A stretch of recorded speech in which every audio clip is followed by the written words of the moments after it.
Hey guys, welcome to day 25 of our March Madness practice questions. As always, I'd like to get into my introduction and disclaimer before getting started with our questions for today. So, for those of you who are familiar with me, hey y'all, for those of you who are new here, welcome, welcome, welcome. I'm Dr. Brittany Weinstock. I'm a family nurse practitioner and founder and CEO of the Nursing Studio. I assist nurses as well as nurse practitioners with being successful on boards as well as in practice. I design different tools and resources to assist you with exam success. And when we're doing these, I like to remind you that there's no absolutes in medicines. We treat on a patient by patient basis. So the questions that are designed in these tools and resources are based on the current guidelines that are on the exams. Now, when I'm teaching or providing resources for practice, I will tell you that so there's no confusion when you are completing these things. All right, let's get into question number one for today. Question number one states, a patient presents to the office for follow-up today. He has a history of migraines and asthma, currently taking a low-dose maintenance budesonide and formoterol combo inhaler. The patient states that he is having daily episodes of increased shortness of breath. What is the best action by the nurse practitioner? Is it A, increase to a medium-dose maintenance regimen of the budesonide and formoterol? B, maintain this regimen and follow up in 1 week?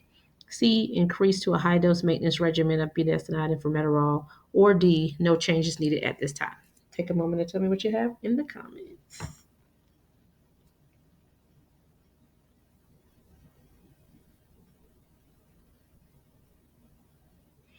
All right, I always recommend reading the stem of the question first so it slows you down to ensure that you're answering what is even being asked of you. The stem of the question states, what is the best action by the nurse practitioner? So, what are we dealing with? The patient's coming in for follow up. They have a history of migraines and asthma. They're currently on a low dose maintenance of the budesonide and formoterol combo inhaler, but the patient is having daily episodes. So, with this, they are already on the low dose maintenance. So, knowing with the new GINA asthma guidelines, we start off stages one and two, those first two stages, or steps, I should say, of the stepwise approach, one and two. We do the low dose PRN of this combo inhaler. So, the PRN dose. When we bump up to step three, we do a low dose maintenance regimen. Then four is a medium dose maintenance regimen. And then five will be a high dose maintenance regimen when we're doing the tier one that they highly recommend to because of the proven adherence and the findings of not just treating with the SABAs. So with this, you would do A, increase to a medium dose maintenance regimen because we're already on a low dose maintenance. If it was low dose PRN, then you would bump up to the low dose maintenance. So again, steps one and two of the stepwise approach, you do the low dose PRN of the combo inhalant. Step three, we bump up to making it from PRN to a maintenance regimen. Step four, we bump up to a medium dose maintenance regimen of the combo inhalant. And then step five is a high dose. All right. All right, question number two. The nurse practitioner is discussing different tests and maneuvers while assessing for appendicitis with the NP student. She is instructing the student to palpate the patient's left lower quadrant of the abdomen and assess for any noted pain to the right side of the abdomen. What test is the nurse practitioner describing? Is it A, obturator sign, B, Soa sign, C, Rovsing sign, or D, Murphy sign? Take a moment and tell me what you got in the comments.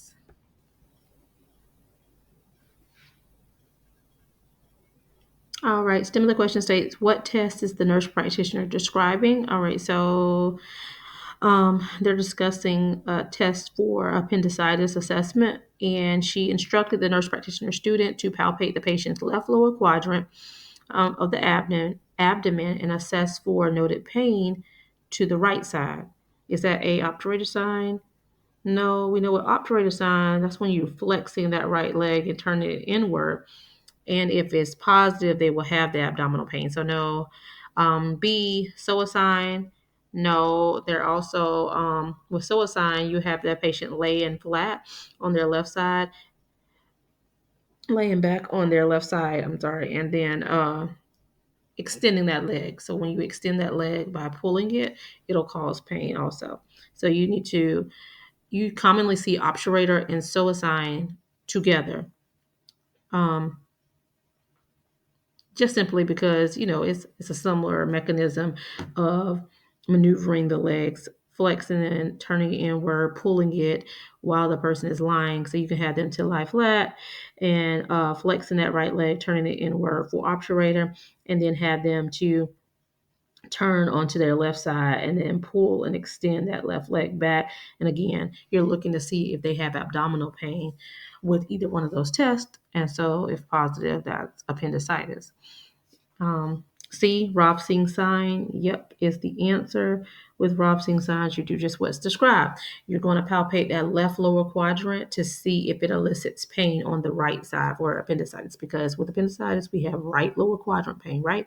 So that's why we're looking for that and all of the three above that I just mentioned. And then D with Murphy sign, that's not even for appendicitis, that's for cholecystitis.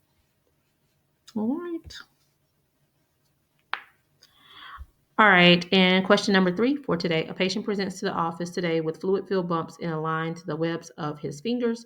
Based on this presentation, how should the nurse practitioner treat? Is it A, betadine swabs to the webs of his fingers, B, elamite, C, doxycycline topical ointment, or D, nothing, it will resolve on its own? Take a minute and tell me what you got in the comments.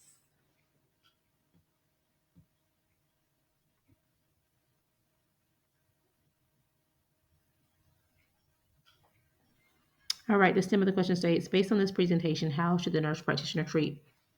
I tell you, if we are looking at or looking for the treatment, then you need to take it back and see what the diagnosis is and what the presentation is, right? Because we always study, teach, and work and document in the format of assessment, diagnosis, evaluation, and treatment, right?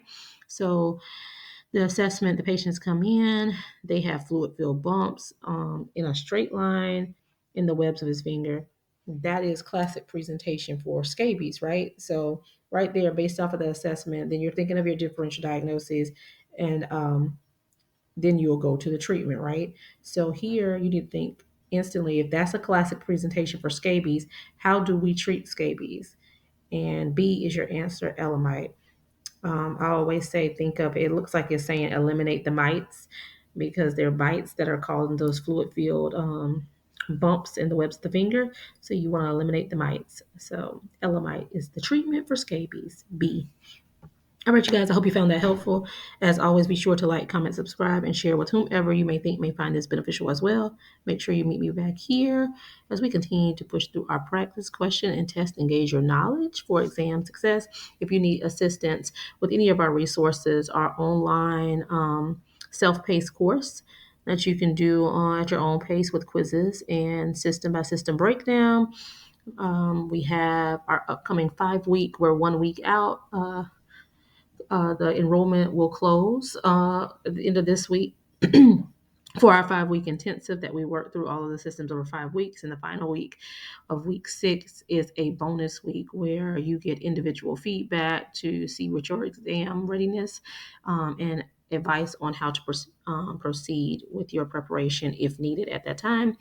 We also have an ebook option of our review book, or you can have the paperback shipped to you as well. That is broken down by systems, has interactive sections, and has practice questions with rationales in the back.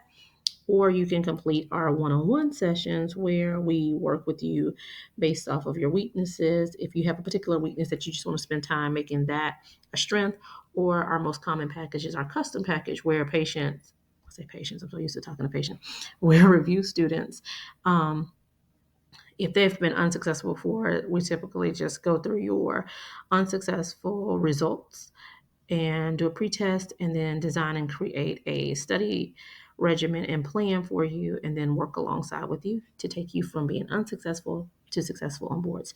So just give us a call at 803-400-6864, or shoot us an email at the nursingstudio, the number one, at gmail.com. Bye, y'all. Happy studying.